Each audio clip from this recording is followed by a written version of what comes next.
Welcome to Reading Tolkien Podcasts, episode, 14, I think now. So today I have with me Dawn Walls-Thumma, who is a Tolkien scholar and fanfiction writer. And in 2005, Dawn set up the Silmarillion Writers Guild. And how is that sort of going today, Dawn? What sort of community is that like all these years later? We are still going really strong. In fact, we just reopened our site. The software that we had been using for years and years was aging very ungracefully. So we just changed over to a content management system and just reopened in March, I think. So we have a pretty strong community, lots of stories coming in and lots of really interesting discussions happening on our Discord server. Oh, that's fantastic. Discord's becoming such a fantastic way for communities to be in touch with one another. At least it seems to me, although I haven't had all that much contact with it, to be honest. But maybe at some stage I'll join one. Yeah, that's fantastic. So, again, thank you for coming on Reading Tolkien. It's a great pleasure to talk to you. And as we'll get into in a moment, I think you've written some fascinating things about fan fiction, of course, but also even in a more general sense, Tolkien as a writer. So I suppose just to begin, and I give this question to interviewees, all scholars who are interviewees. How do you view, I guess, the state of Tolkien study, just in a very general sense, at present? Yeah, just generally. I really appreciate you including me in that group, because I actually come at the question from probably an unusual perspective, because I'm definitely not a scholar in the typical sense of the word. So I do have my master's degree in humanities, and at this point I've published peer-reviewed articles in fan studies and Tolkien studies, but I don't work in academia. I've never worked in academia. I have no interest in working in academia. I actually teach middle school, so I'm a teacher, but at a very different level. But I'm an independent scholar. So Nice. Right now, the most exciting part of Tolkien studies scholarship to me is just how welcoming the field has become to scholars like me, how there's been an intentional effort, I feel like, in a lot of cases, to make room for voices of scholars who identify first as fans and not as academics, and to recognize the contributions of scholars who are coming into Tolkien studies through non-traditional ways like me. And so I find this an exciting time to be a Tolkien fan who at some point in the last 10 years also got to adopt the title of being a Tolkien scholar. And I really think that those kinds of perspectives from fans that are being welcomed will be a benefit to Tolkien studies. Yeah, absolutely. I agree. And I suppose just leading on from that, in the article that we're going to talk about today, which is from which was published in the Journal of Tolkien Research in 2016, I think. For those listening, the title is Attainable Vistas, Historical Bias in Tolkien's Legendarium as a Motive for Transformative Fanworks.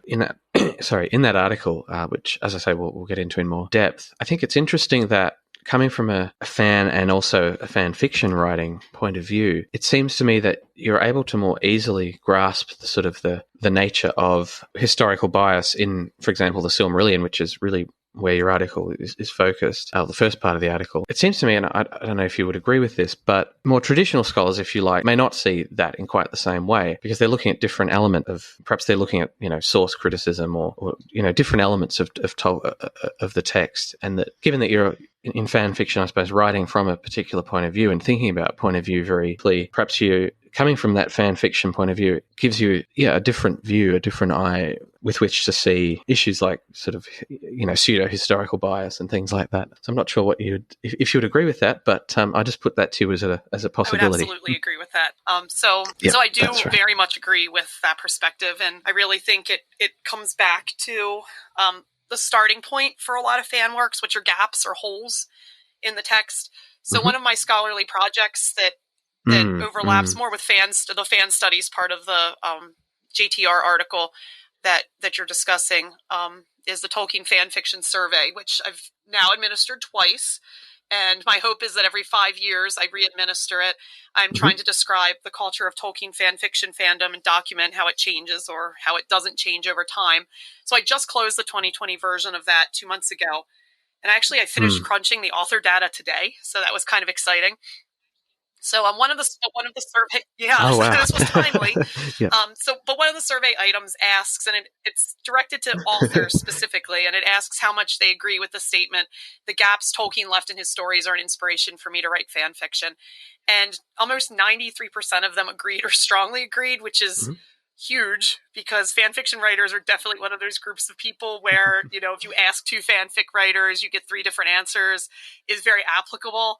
So to get 93% of us to agree to anything, I feel like is really significant. But I think it really highlights just how important holes in the story are to inspiring the stories that we write.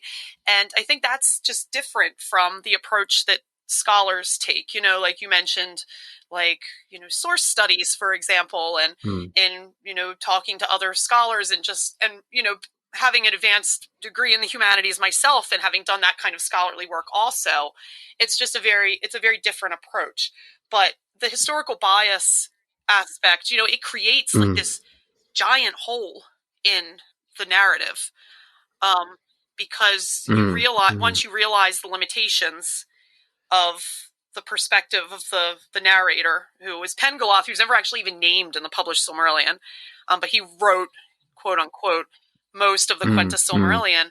But I mean, he was, you know, I always joke around and say that he was like the worst choice as a narrator for the events of the First Age from a historical perspective, because you have like this immortal people who are able to bear witness across the ages to things that happen to them, and they never have to worry about dying and passing that on, even though a lot of them do die in the Silmarillion, obviously. And so who does Tolkien choose among those people? Someone who's born in a historical lull when not much is happening, and then before anything much can happen, he hastens him off, you know, into this hidden kingdom where he manages to not witness pretty much everything of importance until that hidden kingdom falls. And he's embedded among these like 200 other named characters and, you know, hundreds of other implied but unnamed characters. And almost every single one of them has managed to witness more of the history he's writing about than him. So it creates this, and that's where it comes in the, you know, Attainable Vistas in the title, because of Tolkien's quote about unattainable vistas, which is one of my favorite quotes from the letters of J.R.R. Tolkien, which is that the quote is, "Glimpses of a larger history in the background, an attraction like that of viewing far off an unvisited island or seeing the towers of a distant city gleaming in a sunlight mist." So I feel like Pengaloth creates that like giant hole and invites you to consider all of those other potential perspectives. And so I think that's really the difference in why like fan fiction writers sometimes see it in a way that scholars don't. Because when I present on this in a more scholarly context, like I frequently have people come up to me from the more scholarly side of fandom, and their minds are just blown by this idea. Whereas when I entered the fan fiction community back in 2004, it was already like a common subject of discussion. It was already a part of the stories people were writing. It wasn't anything, you know, people are interested in the work that I do and the documentation of what they kind of already feel like they know is happening in the text, but they're just not mind blown in the same way that this is going on. That's fantastic. And I think I had a similar reaction when I read your essay, and actually I did listen to a couple of your talks on YouTube as well, which cover similar material. Do you think part of the issue there is that in the published Silmarillion, at any rate, Pengaloth and Rumil as scholars are sort of obviously never mentioned, and that whole metafictional facade, if you like, or system is actually not really alluded to, is it? Where perhaps if Tolkien had finished the Silmarillion himself, perhaps it might have been. So I'm curious as to why Christopher actually declined to include a lot of that material in the published book, but I guess we'll never know why. Well, actually, on that front, Douglas Charles Kane, Art and Reconstructed, you know, he went through, I don't know if you're familiar with that book, but he went through and like matched up from the history of Middle-earth, where like each paragraph or each line or each word even, I mean, he took it down. Like, I was so thankful that he did that job so I didn't have to. But he had some interesting speculations on that after that work. And, you know, just how, and my own sense is that Christopher was very interested in creating like a consistent, coherent narrative, which I feel like, you know, after the fact, he sort of reconsidered a little bit if that was necessarily the right approach. But at the time, that was the approach that he took. And Tolkien was questioning in the 1960s when he wrote the texts that are included in Myths Transformed. He was questioning the mode of historical transmission. And he was like kind of excising Pengaloth in favor of a quote unquote mannish narrator. And Christopher put a lot of weight behind that. I tend to less so, just because Tolkien stated it, but he stated a lot of things in Myths Transformed that he never did. Like the whole Dome of Varda and, you know, his cosmological ideas, which I feel like they're considered as generally like the most radical, but I feel like changing the narrator is pretty darned radical too. But he never, as far as I can tell in looking at like his later versions of the Silmarillion that are published in the history of Middle-earth, he takes from the later Quenta Silmarillion 2, he takes out all mentions of Pengaloth. So it's like, and it was written right around the time when he was considering these ideas in the little scraps that we have in Myths Transformed, which I think were in, I just said the 60s, but I think it was actually 1958. So it wasn't quite the 60s yet. Going off the top of my head, so I might not be accurate there. But so it was like right around that time. So it's almost like he was preparing to do that work, but like so many things that he intended to do, he never actually got around to doing it, because it would have been a scary amount of revision to change the perspective from elvish to human or mortal. So I've never, so I don't tend to think that, I hate to Monday morning quarterback Christopher Tolkien, because he has given us like such an amazing contribution in devoting his life to making his father's work available to us. But like I said, I think he doubted, his own choices as well, but I would have definitely leaned towards leaving the narrators in, even if it created some inconsistency or it felt like it wasn't necessarily his father's final word. Just because I don't know that the texts reflect a mortal narrator. I come down on the side that Pengaloth still wrote most of the Quenta Silmarillion, which is, I should note for anyone listening that's not familiar with that idea, is not necessarily an uncontested fact. So there are definitely people that would argue with me on that point, but I think I'd win the argument, so I'm going to go with it. No, I mean, I'm certainly convinced. And I think just in my own reading of the Silmarillion, it consistently comes across to me as more or less an elvish perspective of one kind or another, and to really shift it to a human perspective or a mortal perspective would require quite a bit of a shift in the whole tone and the whole tone and I suppose perspective, which certainly wasn't completed, as you mentioned. But I suppose we've been dancing around the notion of historical bias a little bit, and these elvish lore masters who Tolkien considered to have written parts of the Silmarillion at various points in his life and creative process. So I guess in a more general sense, we should probably go back and I should have asked you this before, but how would you characterize in a general sense Tolkien's use, I suppose, of pseudo-historical devices in the Silmarillion, and in what direction does the bias sort of skew, which is something I found really fascinating in your piece again. So it's probably no surprise that his pseudo-historical devices really mimic or are consistent with ancient and medieval historiography. For example, it's a story written from a clear point of view, even though, like we just finished discussing, it's not explicit in the published text. It's very explicit in the drafts from which that published text was formed. Those narrators come at history from a scholarly versus a popular perspective, similar to medieval and ancient historiography, where that was very much the province of the educated, often religious class, which of course doesn't play a role so much in Tolkien. But you don't really get to hear from the farmer or the innkeeper in the historiography of the Silmarillion either. And there's also something that I found interesting when I was doing this research was that I had never thought of, even though I've studied, my master's degree, my master's thesis was on Beowulf. So I spent a lot of time on Old English and Anglo-Saxon studies, similar to Tolkien. I may have been inspired there. But something that I found interesting that I never really thought of was how often in ancient and medieval historiography you have just a single explanation of a historical event versus understanding events as having multiple and complex causes, like historians today tend to think of. And I know, as a humanities teacher myself, that's how I teach my students to view history. But it's similar in the Silmarillion. You think like the downfall of Gondolin was caused by the betrayal of Maeglin, or the fall of the Noldor was caused by Feanor's possessiveness of the Silmarils, and the kinslaying at Alqualande was caused by Feanor's possessiveness of the Silmarils. And you have these sort of like sweeping single causes where one person, you make mistakes at your peril in the Silmarillion. You mess up once and hundreds of people die.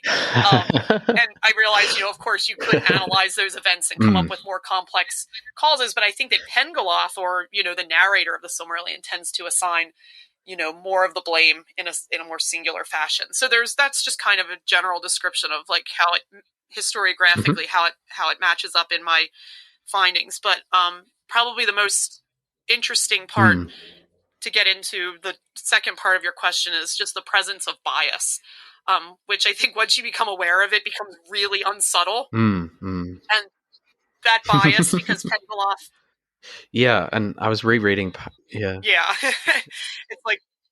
Yeah, sorry. I was rereading parts of the Silmarillion, and after I'd read your essay, and it was just, it's like, wow, that is just really obvious. Well, and I think that's why so many people, when they first hear of this, and again, this is not anything that was original to me. It was sort of in the air of the fandom when I first joined, and still is in the air.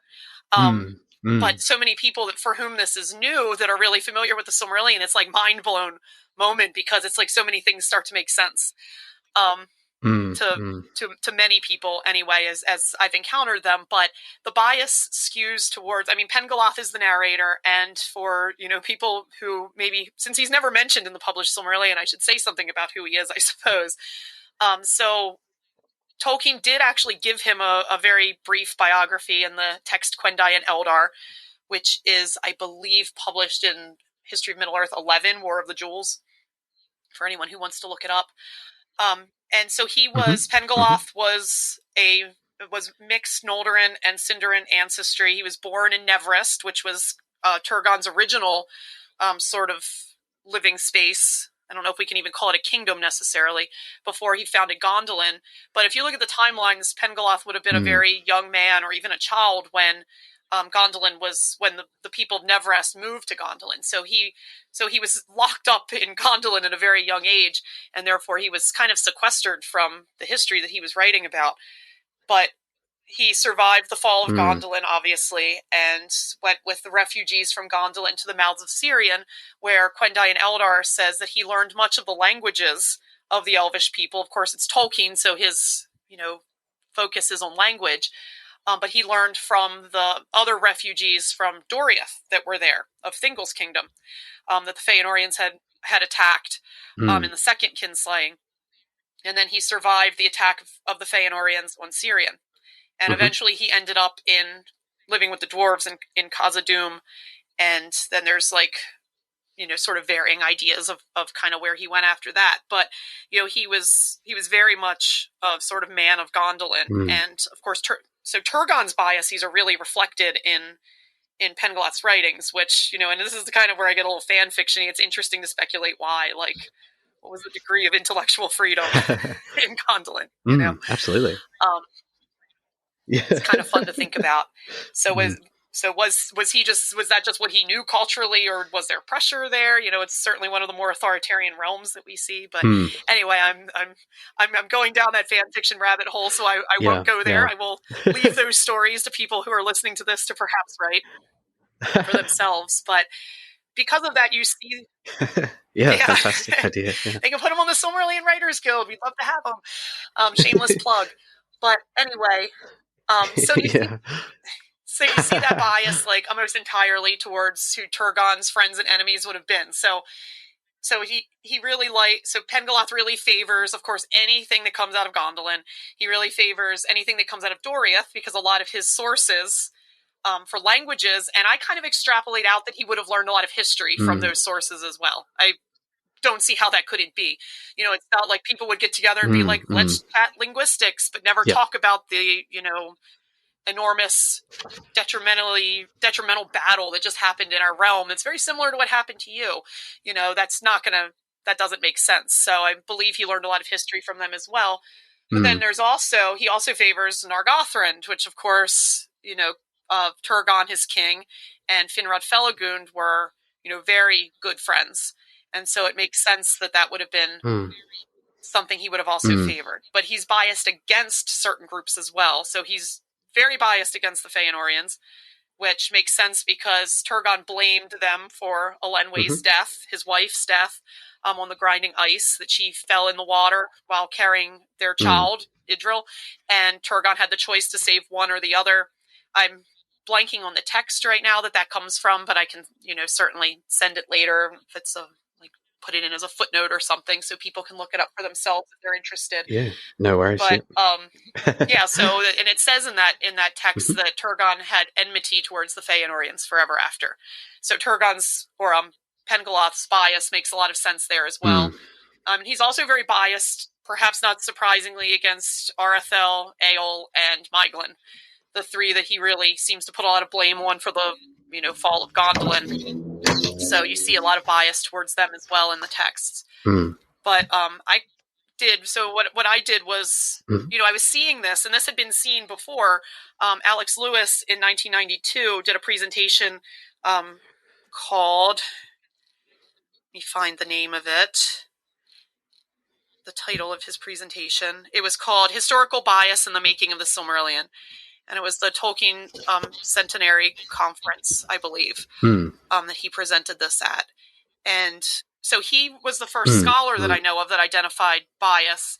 Even though he didn't have access to the history of Middle-earth, the full history of Middle-earth, a lot of the texts that I've relied on very heavily to do this, which I always think is very impressive of him. But yeah, so he identified it, but so I really wanted to quantify it. My academic background, going back to undergrad, was in social sciences, so my inclination is always to attach numbers to everything to prove that it exists. So I love quantitative humanities, much to the chagrin of my students who find themselves having to do math in English class.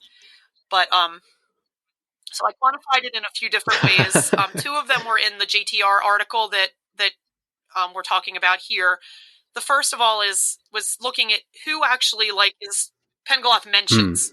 So this was a pretty simple one. It took a while to do, but it was pretty simple overall in terms of methodology. You just go through and you count every time a certain character is named.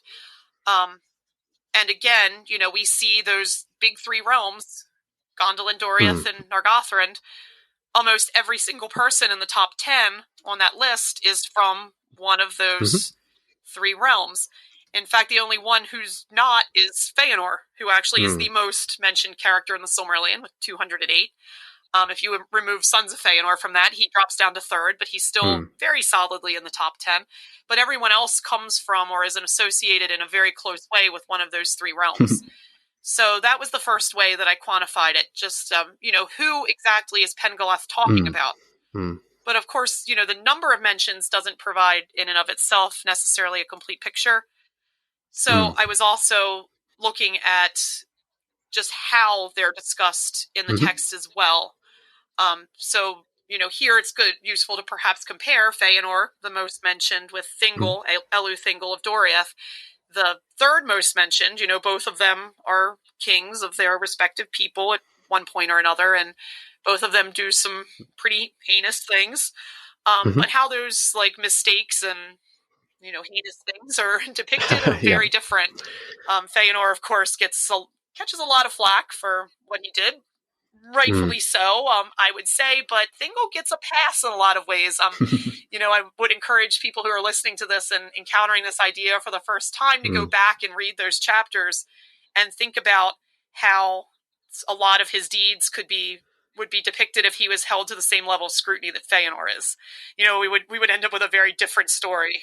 His whole imprisoning his daughter because he didn't want her to have a boyfriend kind of thing, doesn't, kind of those sorts of things kind of get glossed over. The whole sending Baron to, on a death mission to get him a Silmaril, and, all of those things the negative side of those tend to get glossed over. So I definitely looked at that too, less quantitatively. But I also looked at how the various realms are discussed. And first of all, I followed sort of the same methodology. I looked at the number of words that are spent in describing each one. And again, the graph is available through a lot of my, social media and whatnot, because the graph is quite astonishing, the number of words that are spent describing Doriath and Gondolin and Nargothrond compared to literally every other place in Beleriand during the First Age. So no place gets nearly the number of words, the page space that those three realms do. They're described in opulent detail. And that's where I came into the more qualitative sense. They're described in this sort of opulent, just they sound like such beautiful, amazing places that you want to visit. And everything else is just kind of cursory. Like the Feanorian realms, really, it's just like, well, there were some hills and some mountains and there was a river. And a big lake. So it's more like the geographical features and less like the human settlements themselves that get described. And it's kind of interesting to me, like this, again, you get into this bias and perspective because the three realms that Pengalloth really paid attention to really existed because of the military defense of people like Fingon and the Feanorians, who, if you look at the map of the Silmarillion, they exist in this, like, it's this literal, just like empty space on the map, where if they weren't there, then Morgoth and his, minions could have just like shot straight down, and all of those beautiful hidden realms would have eventually been discovered and wiped out. But those defenses really receive no page time or any sort of positive consideration. They just sort of exist without description. And of course, one could say, well, Pengalloth lacked the, exposure to them, but he lacked exposure to Nargothrond and Doriath as well, yet he spent a lot of page time describing those. So that's kind of how that was another way that I quantified it. Yeah, for sure. And it showed, again, that bias towards those, like, sort of big three. The two that I didn't include in the JTR article, well, I originally did, but it was super long, and the editors advised that I save some of it somewhere else. Because it was ridiculous how long it took to go through all of my different data. But, so I kept in what I thought were the two most interesting. But two other ones were battles. So I looked again at, like, the word count of battles. There's lots of them in the Silmarillion. And pretty much if, you want the media to pay attention to your battle, then, media being Pengalloth, then you get people from one of those big three realms to participate. Otherwise, you end up with like 100, maybe 200 words spent. Some of the battles aren't even given names, even though they, prove to be quite decisive. I've named them myself, things like the not so great battle, in Battle 4.5, because that way it makes it possible to talk about them. Since they're not named. But those are almost unequivocally the battles that the Feanorians participated in, but especially Fingon, who, and Alex Lewis, the scholar in 1992, who first, as far as I know, was the first to identify on the scholarly side of Tolkien studies, historical bias. He noted in his presentation that Fingon seems to bear an unreasonable amount of bias from he didn't assign Pengalloth because he had no access to the text that, would have identified Pengalloth as a narrator. But he noticed that there was a bias against Fingon.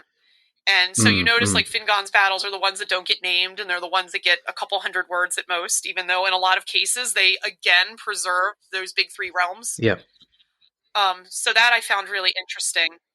And then the final thing I looked at that I was not included in the JTR article was death scenes, of which, of course, there's a ton in the Quenta Silmarillion. I think there's something like 66 characters that die in the Quenta Silmarillion. So, George R. R. Martin was not the first. But those death scenes tend to, again, the characters from those big three realms, they tend to get either funerals or mourning or both.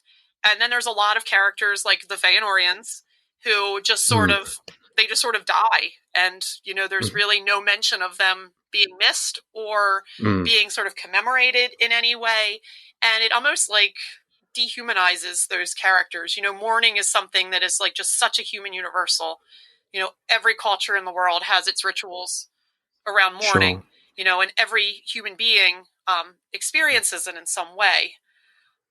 So just the fact that, and in some cases, like Fingolfin, for example, Turgon's father, and Turgon being, Pengalloth's king, is treated to like a very lavish funeral.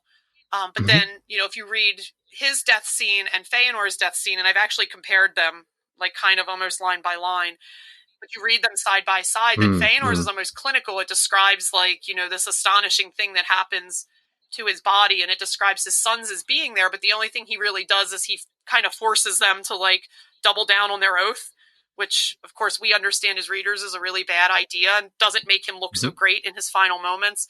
But there's no mention of like his sons, mourning him or feeling any sort of sadness or loss, and then he's just gone. I mean, he blows off into the wind, And, his legacy, of course, persists.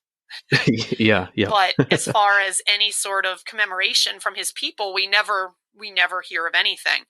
So that was another angle that I came at bias from, and it was a little bit harder to quantify. But if you look at it qualitatively and you really dig into some of the death scenes of major characters, and it's like, once again, like, oh, like you see that bias coming through again. Yep, for sure. Yeah, that's interesting, and I love the graph of the showing the word counts of Beleriandic realms, and your mention of Fingon got me thinking about Hithlum, and it is interesting that Hithlum, being such a major Elvish realm, is given so little description, as you mentioned, apart from it's cold and wet, and but there's no description of the settlements, things like that, which I'd always sort of tried to imagine when reading the Silmarillion. But I'm curious, I suppose, in this scheme, which really, as you mentioned, shows bias against the Feanorians, how do you see the so-called three great tales fitting into this issue of bias? So the Beren and Luthien, obviously, which you've sort of mentioned in association with Thingol, but also the Children of Húrin. And of course, we have sort of a novelized version of that now as well. And of course, the Fall of Gondolin. With the Children of Húrin in particular, there's a sort of a very iterative and complex textual history with that story by itself, which in some ways is separate from the Silmarillion textual history. So I'm wondering if you've thought of, or considered the Great Tales, in particular the Children of Húrin, and how that might fit into this scheme of bias. And I know this is not a question I put on the thing, so feel free to just speculate if you like. But I'm just curious. Sure. Yeah. So I'm looking at my handy list of character mentions, and Turin is actually the second most mentioned. He becomes the first if we exclude Sons of Feanor from Feanor's count.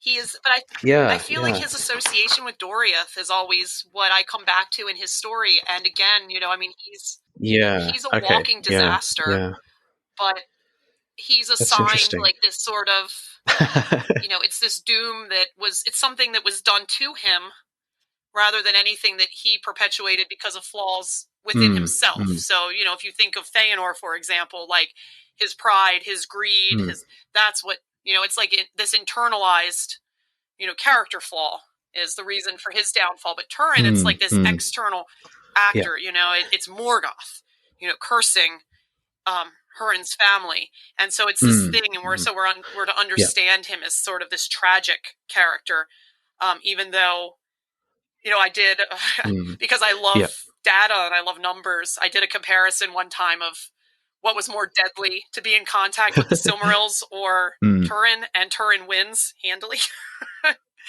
So, that's fascinating. Was one of the more popular things that I have ever posted on Tumblr, actually. It gets rediscovered every couple of years, and then it just makes the rounds again. Yeah. Oh, right. Yeah. But I really feel like... I'll have to look that up. Yeah, I can send you the link to it. But, I feel like it's that association with Doriath again. Oh, awesome. Where it's like, well, we have this guy who was fostered in Doriath, and he was a favored character by Thingol, and so then he goes forth into the world, and he just like cuts this like one man swath of destruction. So how do we account for that? Without like without pointing the finger at him, and then by association casting aspersion on Thingol and Doriath.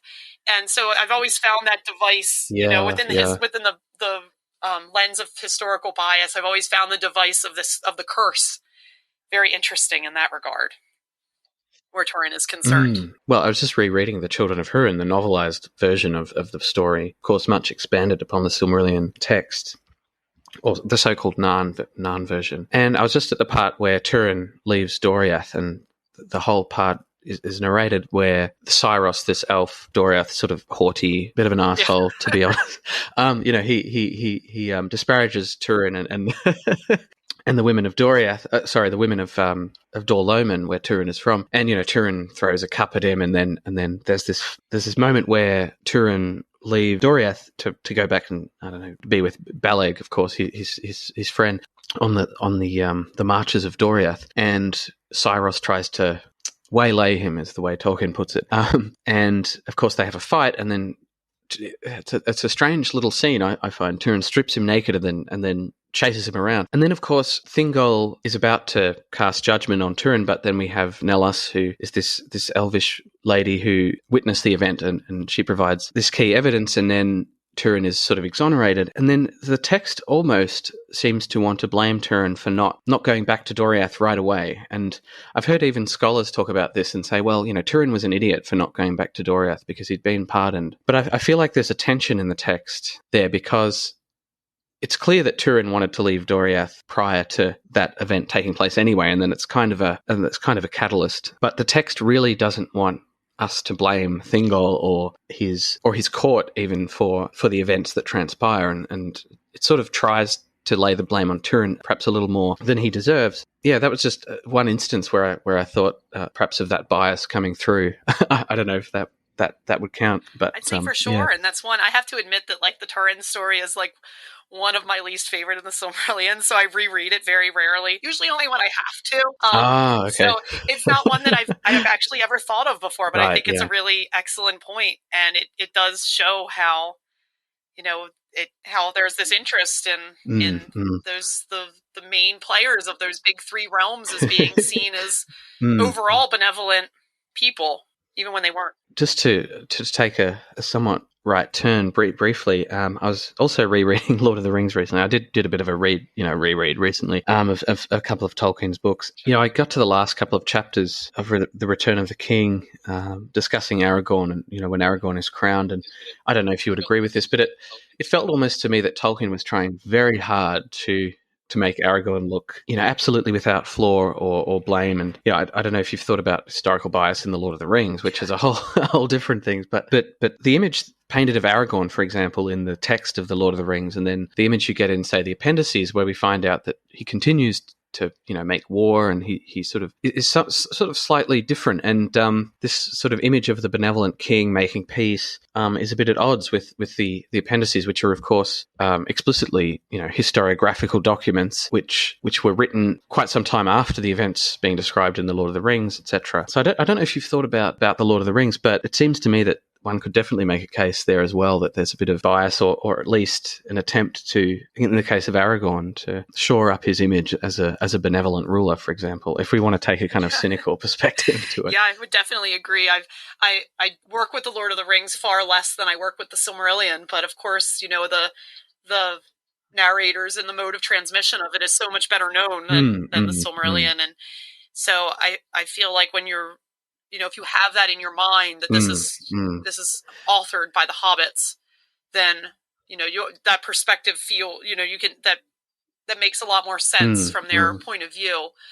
But yeah, I definitely think so.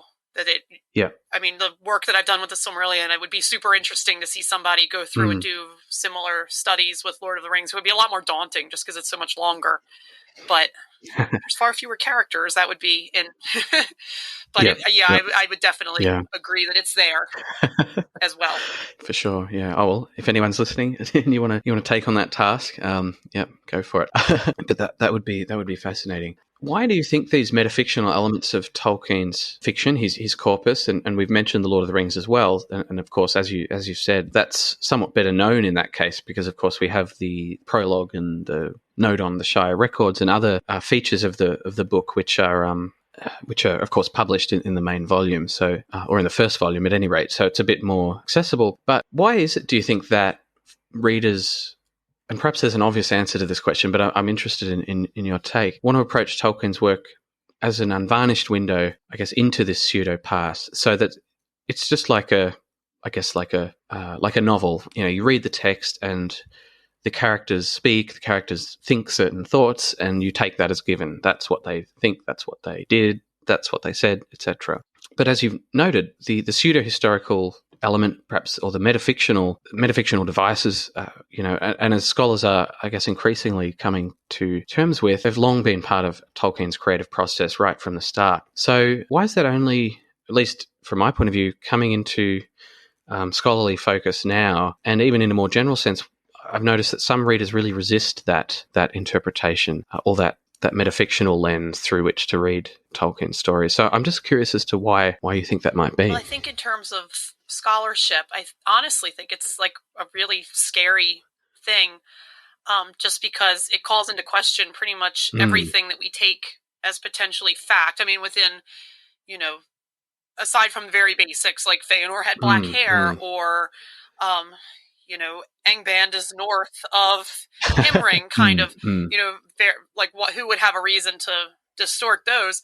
But as far as like characters go, and a lot of the details that are used as evidence or are used to support like the really popular interpretations of Tolkien's work, you add in this element of historical bias and the use of the pseudo-historical and metafictional devices, and all of a sudden those facts are on a lot shakier of ground. I've talked about the Feanorians, for example, and once you realize that, or if you accept that the perspective you're being given is not only a very limited one, but one that is extremely skewed to disfavor this particular group of people, then it becomes possible to sort of flip the script almost and kind of do like those fictional narrators do for other characters who, I've talked about Thingol, but, if we want to talk, speaking of the Feanorians, the general interpretation of his character is, along with other characters like Celebrimbor, Sauron, Saruman, even Aule to an extent, is, to illustrate the dangers of possessiveness of one's own sub-creations, and, to extending that further, it's been used to illustrate the dangers of technology or science run amok as well. That becomes a more challenging interpretation if you don't necessarily look at the evidence as being as ironclad against those characters. So, for example, fan fiction writers, when they're considering the Feanorians, who are ridiculously popular among fan fiction writers, just saying, including this one. And I think it's because of that historical bias in a lot of ways, which is part of what I got into with the Attainable Vistas article.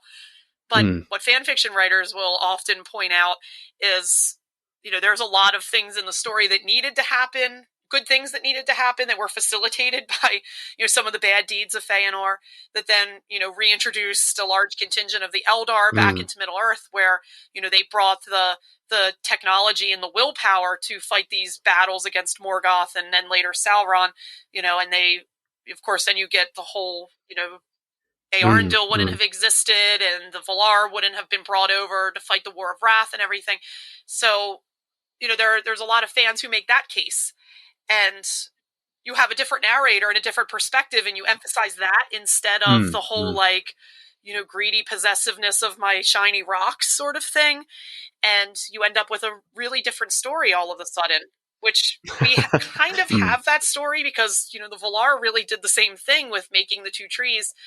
They had the lamps originally, and it lit up the entire world, so everything had light. Yep. And that went pear-shaped. Melkor did his thing, and instead of coming up with a different solution that would have likewise illuminated the entire world, they chose to raise up impassably high mountains and put all of the light in the form of two trees behind it, where it only illuminated conveniently their kingdom, left the rest of the world in literal darkness, and also, then consolidated this invaluable, irreplaceable resource all in one place where it could eventually be stolen by Melkor and Ungoliant. And they don't receive the same scrutiny for possessiveness, even though you could, again, flip the script and write that story from a very different perspective. A lot of people have, or have written stories that assume that perspective. So I think that once you, remove those, you lose the really popular interpretation here of around technology and possessiveness and greed that so many people read into the Silmarillion and Tolkien's other works, and that really mean a lot to a lot of people. And so it becomes really scary, kind of, almost. And I say that because whenever I talk about this at a conference, or I write about it, then I'm always have my hands poised over the keyboard, ready to spout off this, I don't know, amazing conclusion about what the implications of this are for scholarship. And I've wimped out every single time because I don't know what the implications are for scholarship. It's like, trust nothing in the book. You know? So what does that mean? You know, then there's, I don't know. So, I mean, this is the closest I've ever come to discussing it. So I think it really makes it kind of scary, and it almost feels like you're changing the rules of the game a little bit, almost. Yeah. And so it's like fan fiction is a great vehicle for exploring those questions and those possibilities, but scholarship just feels like, you know, you're much more hemmed in by the conventions of the discipline than you are when you're working in fiction. So I think that's a big part of why scholars have avoided it. Yeah, and I mean, as I've mentioned, sorry, go ahead. You were asking about fans too. Do you want me to talk about? Because I have very definite opinions on fans too, and I think they fall in a little bit different of a category than scholars do as to what their like resistance. I think was the word you used in the question, at least on my document that you sent me. Resistance to this. There, I'm going to pull more from my fan studies work, because fan studies really recognizes, like, well, one of the big things in fan studies is the degree to which fans accept or where they locate the authority over a text. And so you have what fan studies scholars would call affirmational fans, who are the people that locate that authority within like the creator and sort of the ancillary people around the creator, like the publisher. In the case of Tolkien, Christopher Tolkien would be included in there. You know, people who are seen as being sanctioned to make decisions around what the text means.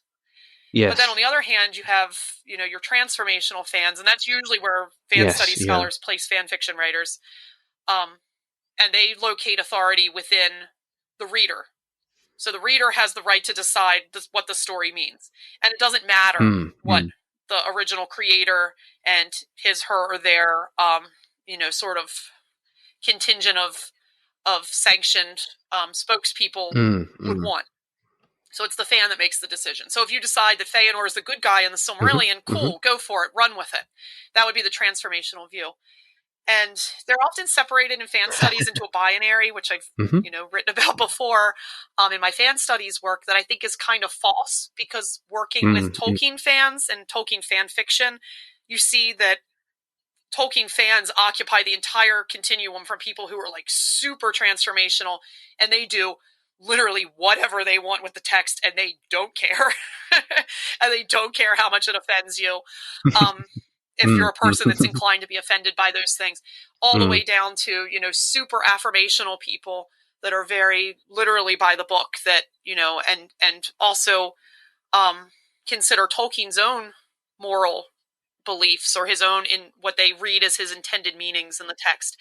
And so fans like fall on that continuum in various places, and even within fan fiction. And, you know, like I said, fan fiction is typically depicted in fan studies erroneously, I think, as being a transformational activity. And I say erroneously because Tolkien fan fiction writers put a lot of stock in Tolkien's authority.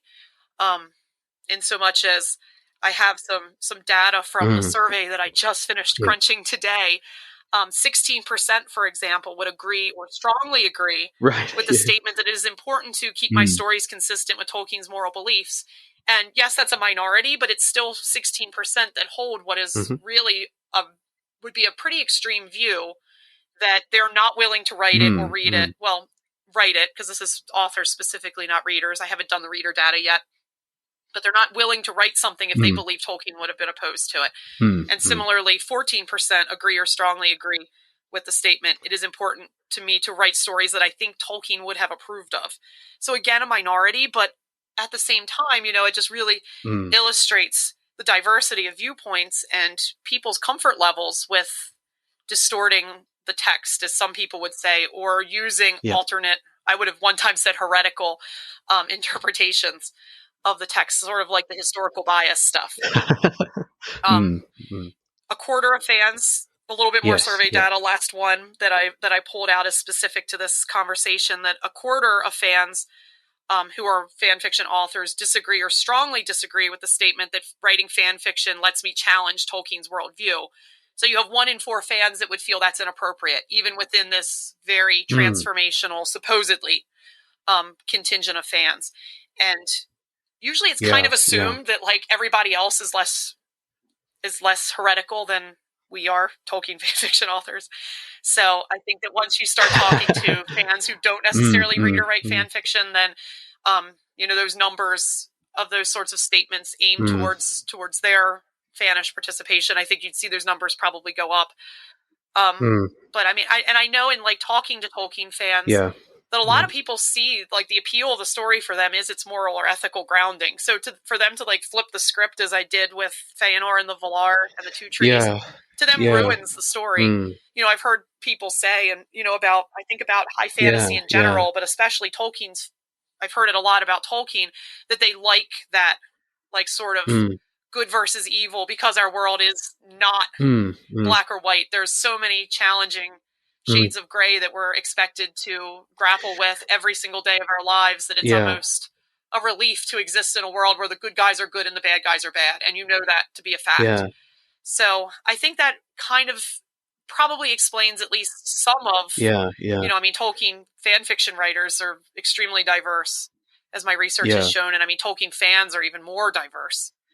But I think that probably explains at least some of it, is just that comfort level with challenging that authority of Tolkien and his other representatives. It's really fascinating that you mention his worldview, because this is something I've been thinking about. I mean, not so much from the fan fiction perspective, but that's a really great way to approach it. But even in my own reading, I've been wondering about this question as to what extent this is a huge issue, so we don't have to get into this in too much depth, but to what extent this image of Tolkien as a highly moralistic writer is true, and to what extent some of his writings are, if not contradictory, certainly not as philosophically, if you like, or theologically in harmony as some people want to make them out to be. And I know I've mentioned the Children of Húrin, and I understand that's not your favorite story, but in my reading, at least, that story is I think I've said before that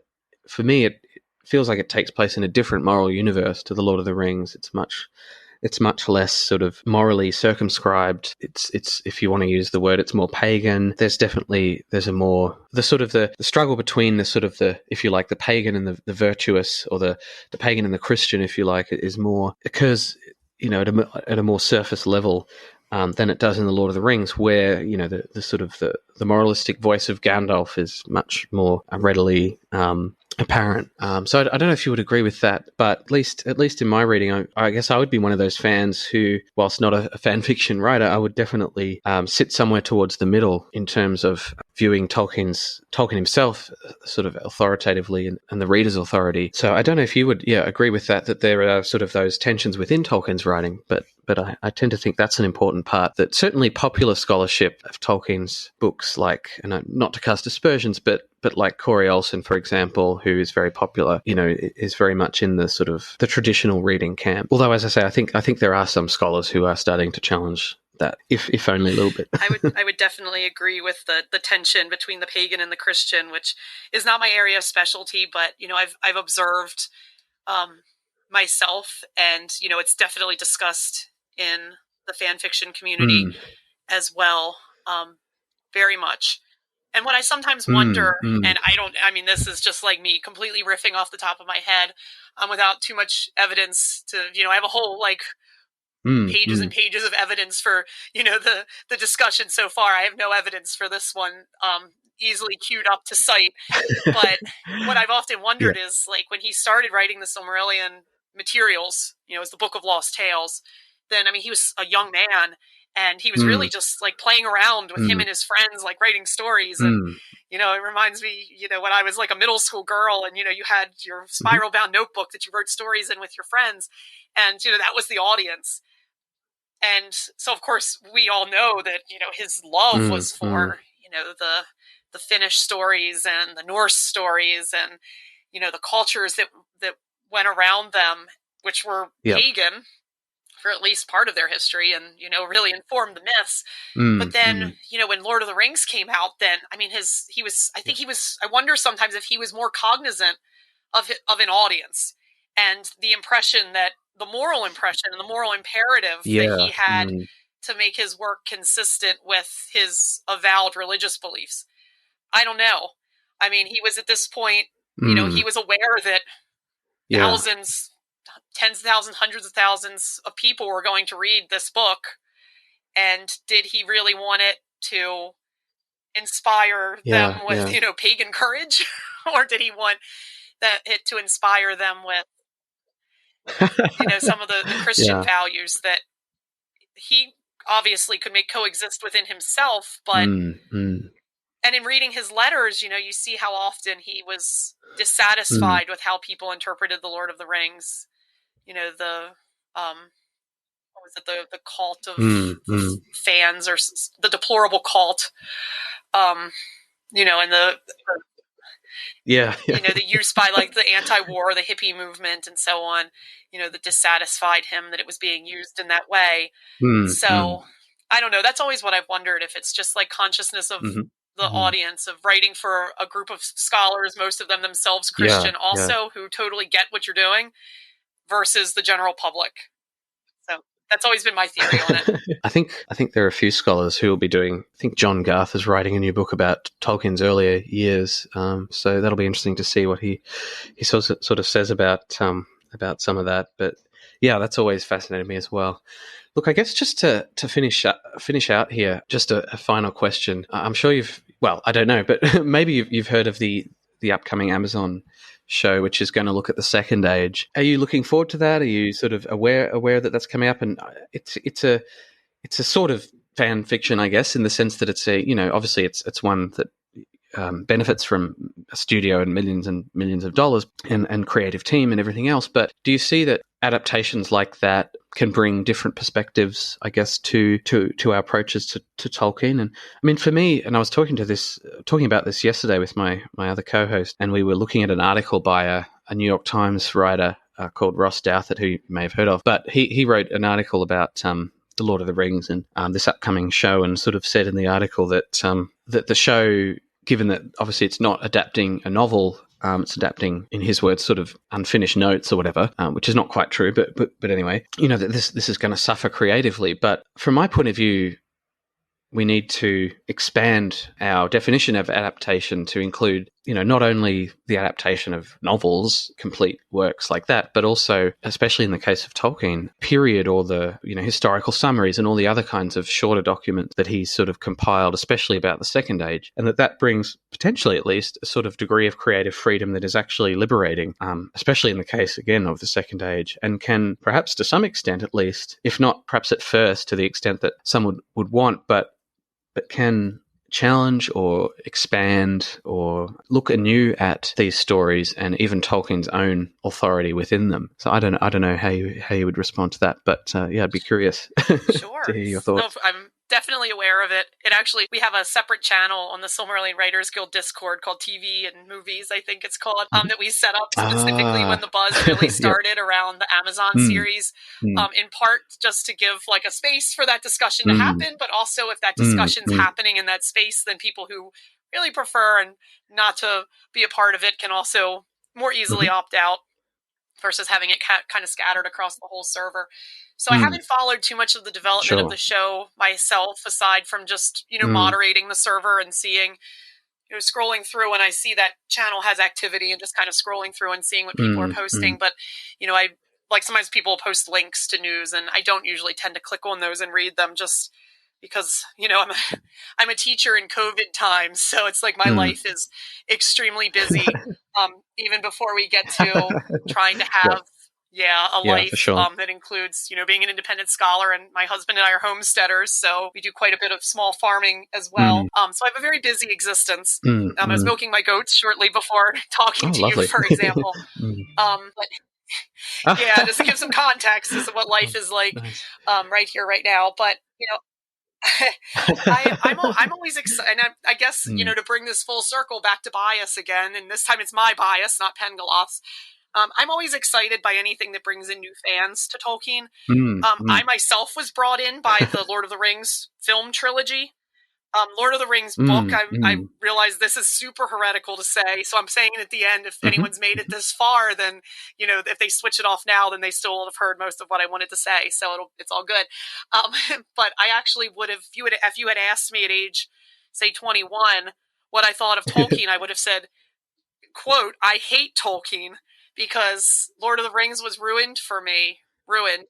It was obviously restored at a certain point because it was assigned as a book in school. And it was assigned as a book in school when I was in 6th grade, which is age 11, to translate for an international audience.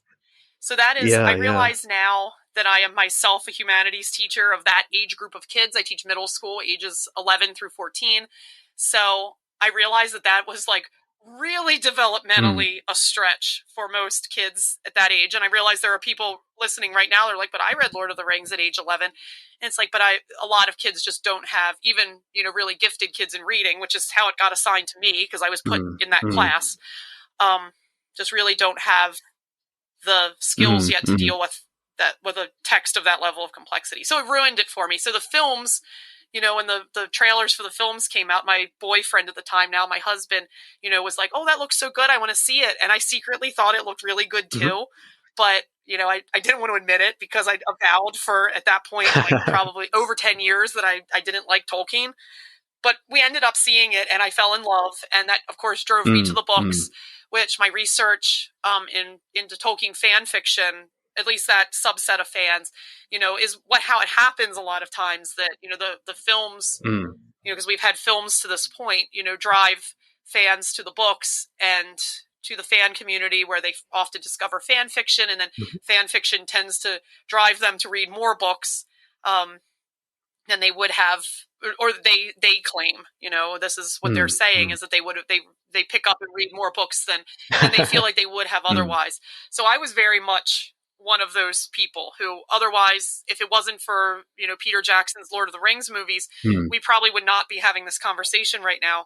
And the Tolkien fandom has changed my life in so many ways, including driving me to become a teacher that I can't even imagine, what would have happened. So to me, anything that like injects new fans into the fandom and, brings in those, as you were saying, the different and the fresh perspectives, to me I tend to view that as a good thing.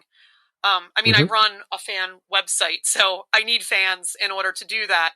And, the Silmarillion has never had a film or any sort of adaptation made about it. And there's still, the fandom has gone strong, for now going on 20 years online, but it's still, it will bring, I like to hope that it will bring new people in who otherwise would never have picked up Tolkien's works, especially some of them that are a little more off the beaten path, like the Silmarillion. So that's my hope for it. All right. Well, that's a nice note on which to finish, I think. So, thanks again for coming on. And I will definitely have links to both your website and also the Silmarillion Writers Guild's website and any other links you'd like me to put as well. And hopefully listeners can find out more about you there and also read some fan works. Just out of interest, briefly, you mentioned that you mostly write on the Feanorians. So is that mostly sort of, I guess, in the context of Middle Earth or Valinor, or I'm not sure how it sort of works, but yeah. So most of my work is pre-darkening. So it's set in Amen. Though I really span the whole of their existence, including some really offbeat things like I wrote a Home Alone I wrote a version of Home Alone starring the Feanorians, for example. So sometimes it's not even in Tolkien. And I have a Fifth Age story. Why not? Yeah, involving the Feanorians. It's called The Republic of Tyrion, that considers a sort of alternate universe where Finarfin creates, unkings himself and turns Tyrion into a democracy, a representative democracy, and then the Feanorians start getting re-embodied, and they find themselves in this sort of this democratic Oh, city, wow. with the whole rug ripped out from under them. And how do they respond? So, so I really run the gamut. But most of my work, the bulk of my work is pre-darkening. Oh, fantastic. Yeah, actually, that sounds fascinating. I'm going to have to look that up. All right. Well, look, thank you again. That was really fascinating to get your perspective on bias in the Silmarillion. And as I said, there'll be some links there. And the good thing about the Journal of Tolkien Research is that it's open access too. So I can link that, and anyone who wants to read that article, which is from the 2016 issue, you can go and download a PDF free of charge. And that's wonderful. So, and of course, anyone who wants to submit to that journal, I'd recommend it, because you'll have perhaps a wider audience than you might otherwise with a restricted journal. So, thank you again, and I wish you all the best for the future and for the Silmarillion Writers Guild, which I'm going to definitely check out in more depth. Thank you very much, and I really enjoyed talking to you. So, thanks for having me on your podcast.